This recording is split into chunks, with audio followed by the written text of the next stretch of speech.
Olá, ouvintes! Bem-vindos a mais um episódio do Ponto Seguido.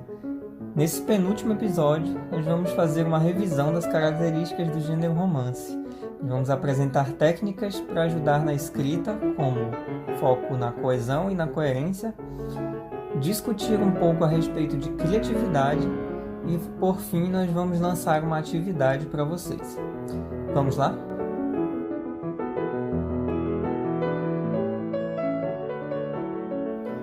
Talvez alguns de vocês tivessem uma outra ideia do que significa o romance como gênero, de que se tratava de uma história de amor ou de alguma história que tivesse alguma relação sentimental. Bom, não se preocupem, é comum que a maioria das pessoas tenha essa visão quando se trata de romance. Eu confesso que por um tempo, antes de conhecer, eu mesmo também tinha essa ideia quando eu ouvia falar sobre romance. Mas, como nós aprendemos lá no primeiro episódio, na verdade, o romance ele é um gênero literário com uma narrativa longa que acontece em primeira ou terceira pessoa e ele pode trazer as mais variadas temáticas e enredos, não necessariamente uma história de amor ou com sentimentos. Ele é apenas uma narrativa a respeito de algo. E ele se diferencia do conto e da crônica justamente pelo tamanho da sua extensão, porque o conto e a crônica são menores e o romance ele necessariamente é bem longo. Ele também se diferencia do conto e da crônica porque ele vai apresentar tempo, lugar, desenvolver os personagens e essa ficção, quer dizer, esse enredo ele pode ser fictício ou também ele pode misturar a ficção com a realidade.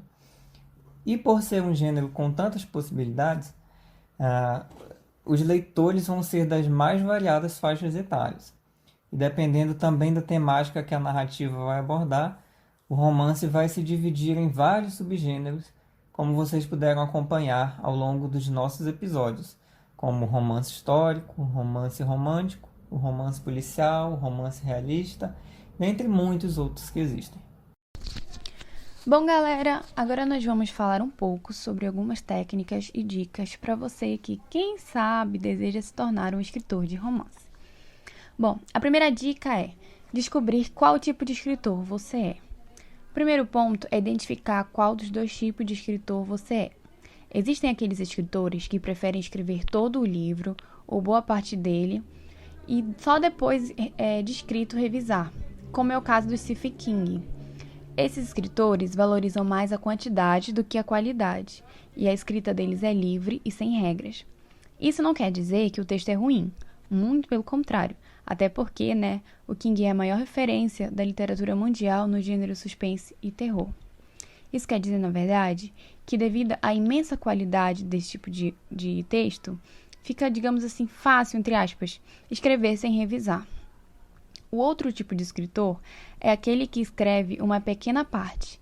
Daí então ele revisa, escreve mais um pouco e revisa e por aí vai. O lado positivo é que o livro fica pronto assim que se acaba o último capítulo.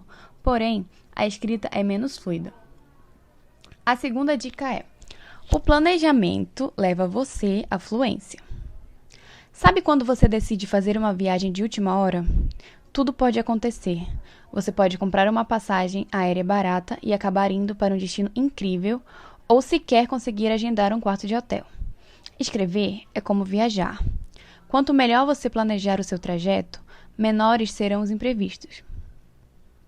Por mais que se romantize a noção de que um bom escritor é aquele que diante do papel ou do computador espontaneamente transforma magicamente as suas ideias em palavras num fluxo contínuo e de alta qualidade, não confie em seu gênio.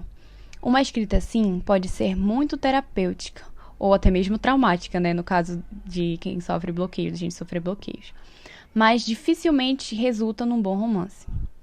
Existem diversas técnicas para auxiliar o escritor iniciante nessa jornada. Mas, independente de como você decidir organizar o seu trabalho, não deixe de criar um planejamento. Quanto mais tempo você se dedica a essa etapa, maior será a sua fluência na escrita do primeiro rascunho. A terceira dica é: Papel e caneta na mão, não perca suas ideias. As ideias para escrever seu romance virão de forma inusitadas e diversas. Pode ser na fila de um banco, tomando um café na praça ou em casa assistindo um filme. E, certamente, a sua mente criativa fervilha de novas ideias a todo momento. E nada é mais frustrante do que quando nós esquecemos daquela ideia maravilhosa que nós tivemos, não é? Então, para que isso não ocorra, aqui nós recomendamos você anotar tudo que lhe vem à cabeça quando se pensa no seu livro. Por mais que nem todas as ideias sejam aproveitadas no futuro, anotar e reler depois ajuda na construção da sua história. A quarta dica que nós temos aqui é para que você venha viver na realidade e não na utopia. A maior diferença entre a realidade e a utopia é a complexidade. Em utopias, tudo funciona como um reloginho. Quem ama é sempre correspondido, os conflitos são superficiais, mesmo os problemas são de uma boa facilidade e realmente ingênua. Bom, a vida não é assim e o leitor sabe. A consequência disso é a capacidade de retenção de atenção, de engajamento e despenca. E é precisamente isso que desejamos evitar ao mergulhar mais a fundo na realidade. Ao estruturar uma trama qualquer, baseie-se no mundo real. Agregue complexidade, contratempos, dificuldades e, em suma, normalidade. Deixe seus personagens mais tridimensionais, com qualidades e falhas, acertos, erros. E se, ao terminar uma leitura crítica, você sentir que algo estiver perfeito demais para ser verdade, sente e reescreva. A verdade é o que mais se deve buscar em um livro, mesmo que seja um livro de ficção. A quinta dica que nós temos é caçar o espírito do tempo. Sabe uma das principais regras que Shakespeare utilizava para compor as suas peças? Ele sempre criava alguma trama com base nos Trends Topics da Inglaterra. Otelo foi escrito quando Elizabeth I expulsava os mouros de Londres. O Rei Lear se baseou em um caso jurídico real que se transformara na grande fofoca do reino. Macbeth foi feita para celebrar, por meio de metáforas, a linhagem do monarca James, para quem a peça foi escrita. O que aprendemos com o grande mestre? Simples, que um pano de fundo popular, principalmente quando assume proporções gigantescas, é perfeito para fazer a audiência se conectar com a trama e se deixar envolver pelas histórias dos personagens. A sexta dica é: crie personalidades para seus personagens. Aqui nós entramos em um ponto fundamental. Personagens não devem ser descritos apenas como rostos e atitudes. Todos devem ter um passado próprio, um histórico que dê consistência a cada uma de suas atitudes quanto a tudo.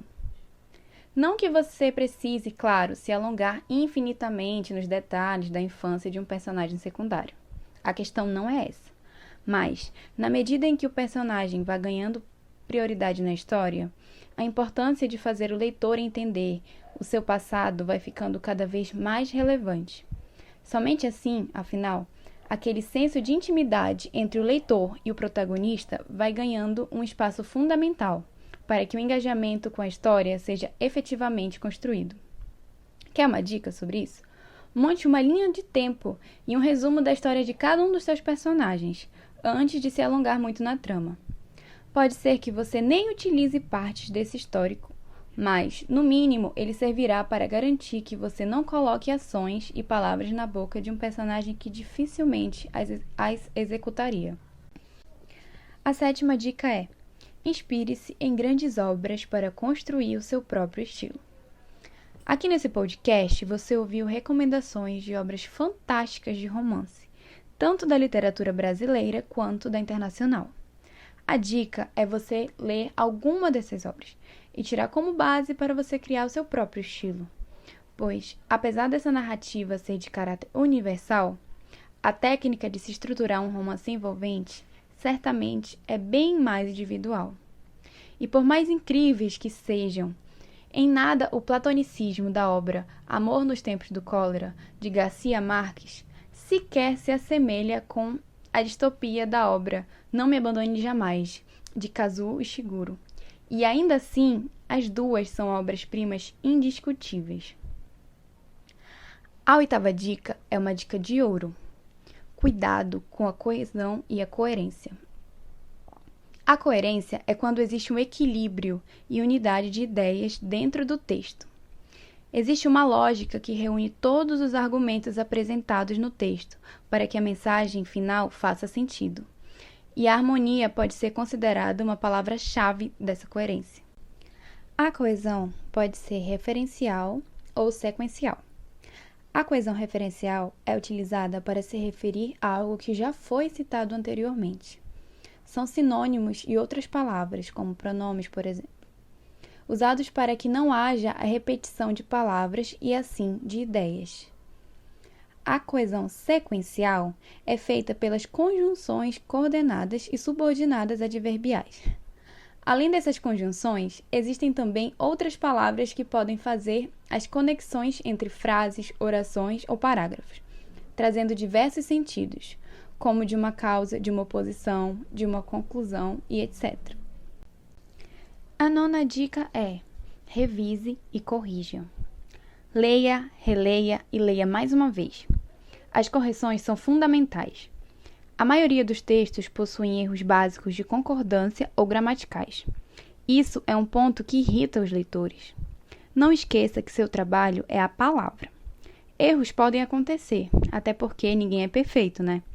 Mas você acha que seu público continuará a ler um livro onde logo nas primeiras páginas aparecem falhas graves de português? A técnica deve passar despercebida para o leitor manter o foco na história. Vale lembrar que isso também conta para o editor. Então já sabe, né? Fique atento. A 10ª e última dica é: leve seu texto para alguém criticá-lo. Quando nós escrevemos, tudo parece bem claro, mas é fundamental repassar o rascunho final a uma terceira pessoa de confiança, para que ela possa ler e ver se entendeu tudo o que você tentou passar na história. Isso pode valer também como um importante feedback dessa história. E isso faz muita diferença. E ainda tenho aqui uma dica extra para você, que é: acredite. O mais importante de tudo, acredite em você, acredite na sua metodologia, acredite que você é capaz.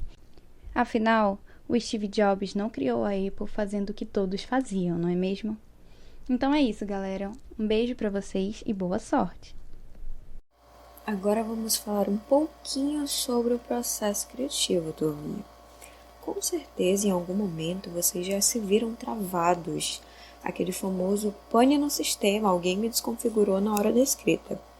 O que fazer quando nos encontramos nesse branco total?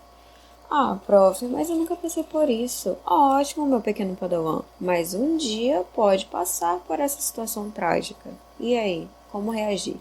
Vem com a gente que vamos te dar as dicas agora. A primeira delas é: faça algo para relaxar. Você provavelmente vai estar muito tenso e preocupado. Meu Deus, como é que eu vou continuar esse rolê? Como é que eu vou fazer? Calma, respira fundo, espairece. Faz algo que você gosta. Seja vendo um anime, uma série, uma novela, ouvindo uma música, um podcast, aquele áudio do amigo que você nunca ouviu por preguiça, ou jogando algo junto com os amigos ou sozinho mesmo. Só faça algo que você goste e que te faça bem. Isso vai te ajudar a esquecer aquela tensão, sabe? E o que vai acabar resultando em um relaxamento. Assim, você estará mais à vontade para associar as ideias dentro da cabeça e organizá-las no papel. A segunda dica que eu te dou é: pesquise sobre os assuntos. É sempre bom ter um conhecimento sobre as notícias do país e do mundo afora. Assim você poderá desenvolver as problemáticas do seu texto retratando um determinado cenário de forma realística, de acordo com o contexto histórico em que estamos vivendo. Além disso, você pode usar notícias como inspiração para a escrita. Mas é aquilo, nem só de notícia viverá o aluno, mas de toda a mídia que contribua para o processo criativo. É sério, tá? Tá na Bíblia, ponto seguido 3,16. Ou seja, é possível achar a inspiração nas letras das músicas, nos próprios meios de entretenimento como séries, desenhos, filmes, novelas, jogos virtuais ou físicos, músicas, etc. Vai de acordo com o que você gosta, do hobby que você tem, das coisas que você pratica. Qualquer um desses meios pode servir de base para o processo criativo de vocês. Mas lembrem sempre, criançada, fontes confiáveis em primeiro lugar. Nada de pegar qualquer coisa, qualquer fonte, de qualquer canto, nada de pegar aquela notícia do Zap. Sempre procurem bem, principalmente se vocês forem abordar questões realísticas, se vocês forem fazer uma crítica social, por exemplo. Vocês puderam perceber que em muitos romances, os autores eles faziam uma crítica social. E para isso, eles estudavam, eles pesquisavam. Então, é bom vocês pesquisarem também, através das fontes confiáveis. E peguem sempre mais de uma fonte, tá bom? Nada de pegar apenas um site, apenas uma notícia de jornal. Sempre peguem mais de uma fonte. A terceira dica é: anota num papel. Tudo que você achar pertinente, tudo que você achar importante, tudo que vier na sua cabeça, anota no papel. Quando as ideias começarem a aparecer em sua mente, é sempre bom organizar, avaliar cada uma delas para ter a certeza de que elas têm a ver com a temática que o texto de vocês está abordando. Isso vai ajudar vocês para que não haja uma fuga da temática central. Então é sempre bom vocês olharem, organizarem, verem se tudo que vocês estão abordando é realmente pertinente para aquele assunto. Vocês não podem, por exemplo, começar falando sobre jardinagem e terminar falando sobre construção civil, porque uma coisa não tem a ver com a outra.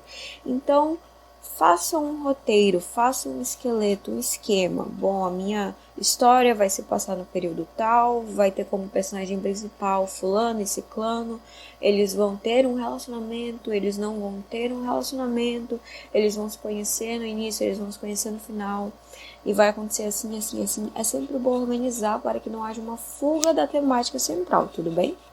A quarta dica é: encontrem o local de escrita de vocês. Alguns alunos gostam de ouvir música ou ver algo enquanto produzem, outros preferem silêncio total.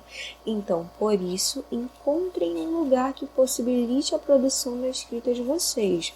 Vocês podem pensar que não, mas o lugar pode influenciar muito na concentração de vocês. Então vejam o que é melhor e se organizem de acordo. Se você não tem problema com barulho, com conversas paralelas, com sons de músicas, animais ou da própria televisão, pode ser na sala de estar, pode ser na sala de aula, pode ser no pátio da escola, pode ser num ambiente público, pode produzir sem problema nenhum.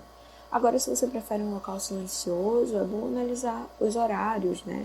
Fazer dentro do quarto, no momento em que não haja tanto barulho dentro de casa ou pela vizinhança. Organize-se, avalie, analise os horários, analise as circunstâncias. A quinta dica é: comam bem e se hidratem bem. Ah, prof, eu me hidrato muito bem, eu tomo energético toda hora. Epa, epa, epa, epa, pode parar com essa história, gente. Nada disso, bebê. O corpo precisa de água, entenderam? Água. Comam frutinhas, comam verduras e bebam bastante água. Até porque os energéticos eles não fazem bem para o nosso corpo, eles fazem um mal danado, principalmente para vocês que estão em fase de crescimento. Tem muita cafeína, tem muito açúcar, então isso pode acabar gerando problemas. Hidratem-se, bebam água. Água. Ah, prof, mas eu não gosto de água pura. Põe um saborzinho, põe um limãozinho ali na água, um pepino, alguma coisa desse tipo, para colocar um sabor. Mas é importante que vocês bebam água, tudo bem? Por fim, durmam bem e façam suas escritas. É sempre bom ter uma noite de sono para que vocês possam produzir melhor, para que a sua mente descanse, para que no outro dia ela esteja apta para o processo criativo. Não tenham medo de recomeçar a história de vocês, galerinha. É sempre bom dar uma olhada para melhorar a história. Às vezes as coisas elas não ficam do jeito que a gente esperava. Às vezes um enredo que você fez, que você pensou que seria ótimo, acaba ficando tedioso ou chato, ou até mesmo já não é bom pro que você esperava. Não tenham medo de recomeçar. É sempre possível fazer de novo. Em tudo na vida é possível recomeçar. E na escrita não seria diferente. É isso, meus chuchus. Espero que vocês tenham gostado. Qualquer dúvida, mandem mensagem lá nas redes sociais, ponham um comentário. Bom, e para finalizar, agora vai ser hora de vocês colocarem a mão na massa, ou melhor, no lápis, e realizarem uma atividade. Mas fiquem tranquilos que essa atividade não vai ser chata, nem criteriosa demais, nada disso. O nosso trabalho vai ser a produção de um diário de leitura. E o que seria isso? Bom, o diário de leitura, como o nome já diz, é como um diário normal, onde você vai escrever suas experiências pessoais, suas opiniões, só que em relação a um livro ou a alguma coisa que você está lendo. Por isso é um diário de leitura. Não tem nada de muita formalidade, não. O diário de leitura vai ser o conjunto das suas anotações, observações, impressões boas ou ruins que vocês estarão tendo ao ler um livro. Por conta disso, essa atividade ela é extremamente pessoal, porque cada leitor tem as suas particularidades e pontos de vista. E não se preocupem com certo ou com errado, com normas para escrita, com formato, com nada. Nem mesmo com o tamanho mínimo e máximo. Eu garanto que se vocês estiverem escrevendo a experiência de vocês ao ler, vocês já estão no caminho certo. E é claro que por se tratar de um diário, ele não vai poder ser curto demais, porque ao ler um livro, consequentemente, nós pensamos muito. E principalmente com um livro longo, nós passamos por um processo longo. Nós temos muitas impressões, muitos sentimentos, etc. E é isso que o diário deve conter. Vocês podem comprar ou improvisar um pequeno caderno ou uma agenda para fazer esses registros, ou até utilizar aplicativos de notas, por exemplo. Vocês podem escrever e fazer ilustrações também, se preferirem. Colar adesivos, usar marcador, caneta colorida, pode usar a criatividade à vontade. Vocês também podem começar dizendo por que vocês escolheram um determinado livro, o que o chamou a atenção para decidir. Vocês podem contar o que vocês mudariam no livro, podem propor um final diferente para a história, caso não tenham ficado 100% satisfeitos. Além também de poder contar como foi o processo de leitura, em quanto tempo vocês leram, como vocês gostam de ler, se vocês são aqueles leitores que leem ouvindo música, se vocês leem sentados, deitados, andando, de cabeça para baixo, enfim. Essa atividade, ela estimula a capacidade de vocês serem leitores críticos, que pensam a respeito do que estão lendo. Então essa é a missão de vocês.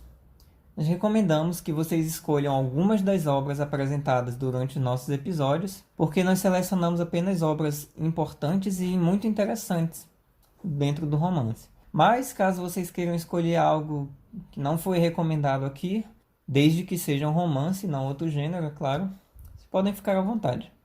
E a última dica para a realização dessa atividade é: se divirta.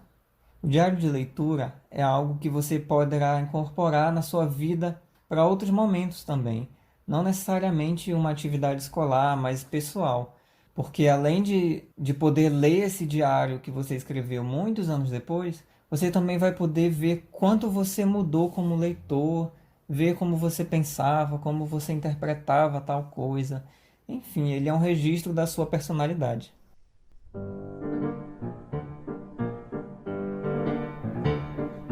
Então é isso, pessoal. Muito obrigado pela atenção mais uma vez. Nosso podcast está quase chegando ao fim. Nós só teremos mais um episódio, que será feito um encerramento, os agradecimentos especiais e, quem sabe, um até logo. Abraço.